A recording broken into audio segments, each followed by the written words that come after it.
根据卫福部的统计，去年性侵害案件总数是比去年增加1成多，关系是网友的案件有1000多件。有犯罪防治专家就分析讲，即马同性软体甲数位平台拢真发达，所谓性侵害的事件有增加的趋势。除了民众爱提高警觉，保护家己以外，政府嘛会当考虑参考日本的做法，修法，互平台业者自我约束。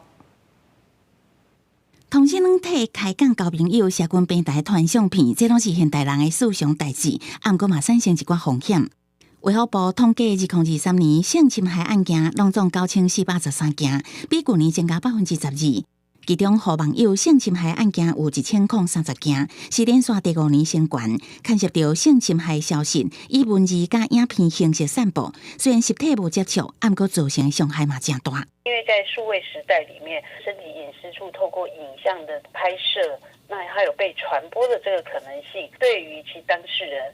是造成很大的伤害。卫福部保护司指出，网络交朋友大部分是慢慢发展的，无论是互人诱拐，还是家己自愿、伫私信、烫衫裤、传送本案的文字等，依照即卖法规，虚拟世界用影像、文字才会引起性欲，造成无爽快，拢适用性骚扰防治法的管辖。毋过，犯罪防治专家是讲，虽然去年开始刑法有增加定性影像定义，并正式专章保护，而效性剥削条例嘛有提高刑责。毋过，一旦侵害影片互人散布，要落来也是有一定的难度。业者的管理也是一个大问题，是要请他们下架，或是要请他们配合的移除等等之类的话，可能他们就有很多的商业考量，他不太愿意配合。专家指出，所谓世代世界各国拢面临同款的趋势。以日本做例，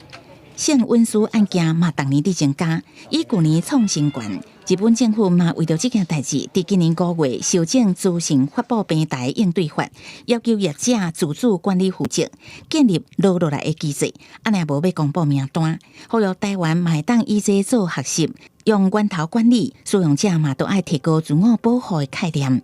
记者综合报道。